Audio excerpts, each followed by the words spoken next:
యేసుక్రీస్తు నామములో మీ అందరికీ శుభములు తెలియపరుస్తున్నాను. దేవుడు మీ అందరికీ తోడుగా ఉండగాక.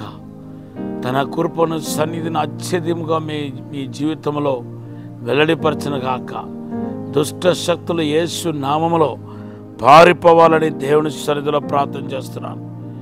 ఈ యొక్క సంవత్సరం 2025 అనేది ఎలా ఉంటుందో అని ఎంతో దిగులు పడుతున్న వాళ్ళు, బాధపడుతున్న వాళ్ళు అనేక మంది ఉన్నారు.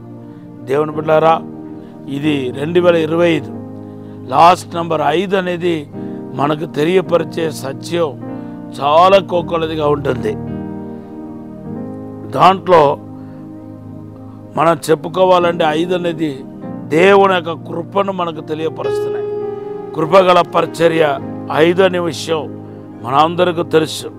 ఎఫెసీ పత్రిక 4వ అధ్యాయం 12, 13, 14 చదివితే దేవుడు 5 రకాలు కృపగల పరిచర్య మనకు ఇచ్చి ఉన్నాడు. అపోస్తలు, ప్రవక్తలు, కాపరులు, బోధకులు, సువార్థికులు.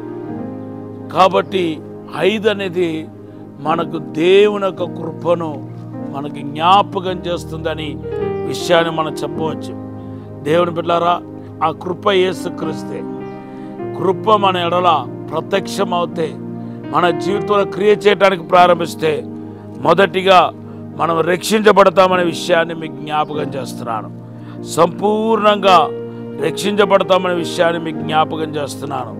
ఎఫెసీ పత్రిక 2వ అధ్యాయం 6వ వచనం చదివితే కృపను బట్టి మనం రక్షించబడతామనే విషయాన్ని పరిశుద్ధ గ్రంథం మనకు తెలియపరుస్తున్నాయి. రెండవదిగా అదే కృప మనకి ఏం చేస్తాయంటే, దేవుని బిడ్డలారా, మరి మన బలహీన సమయంలో మనకు తోడ్పడతానే విషయాన్ని నేను మీకు జ్ఞాపకం చేస్తున్నాను. 2వ కొరింథీ పత్రికలో మీరు చదివితే పరిశుద్ధ పౌలు హెచ్చించకుండా ఉండే నిమిత్తం ఆయన శరీరంలో ఒక ముళ్ళు ఇవ్వబడ్డాయి. ఆ ముళ్ళు ఆయన అనేక మార్లు బాధ పెట్టుకుంటా, వేదన పెట్టుకుంటా వచ్చింది. అప్పుడు ఆయన దేవుని సన్నిధిలో మరి ప్రార్థించినప్పుడు ప్రభు ఏమన్నాడు తెలుసా? నా కృప నీకు చాలని చెప్పాడు. 2వ కొరింథీ పత్రిక 12వ అధ్యాయం 8 నుండి 10 వచనాలు చదవండి. నా కృప నీకు చాలన్నాడు. బలహీనతలో నా కృప నీకు చాలని చెప్పాడు. అవును దేవుని బిడ్డలారా, మన బలహీనతలో బలపరిచేది ఏదంటే దేవుని యొక్క కృప. అంతేకాదు, దేవుని కృప ఒక మనిషి ఎడల, ఒక వ్యక్తి ఎడల ఉన్నప్పుడు దేవుని యొక్క ప్రేమ, ప్రియము మన ఎడల వెల్లడిపరచబడతాయి.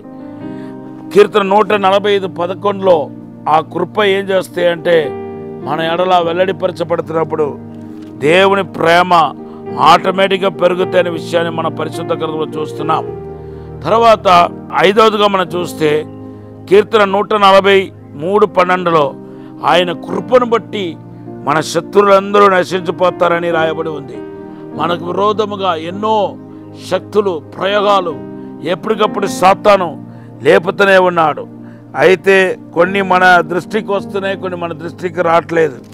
ఏదేమైనప్పటికీ దేవుని బిడ్డలారా, ఈ కృప ఎవరెడలైతే వెల్లడిపరచబడుతుందో వారికి విరోధముగా లేచే శత్రువులన్నింటినీ ఆ కృప శక్తి నశింపజేస్తున్నాయి.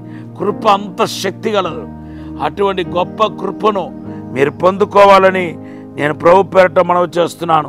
అందుకొరకే కీర్తన 136:24లో మనను శత్రు చేతులను విడిపించిన వానికి స్తుతి కలుగునుగాక, ఆయన కృప నిరంతరం ఉండునని రాయబడి ఉంది.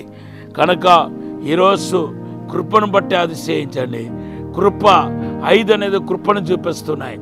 దేవుని కృప ప్రత్యక్షమవునుగాక, దేవుని యొక్క మహిమ ప్రత్యక్షమవునుగాక. దేవుడి మాటను దీవించునుగాక.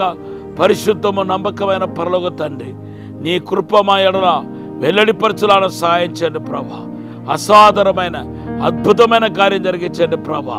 నీ కృప ప్రత్యక్షమవునుగాక. నీ కృప శక్తివంతంగా మా జీవితంలో క్రియ చేయడానికి ప్రారంభించునుగాక. ఇప్పుడే తాకుమని దీవించి బలపరచమని యేసు నామములో అడిగి వేడుకుంటున్నాము తండ్రి. Amen. Have a blessed day. God bless you.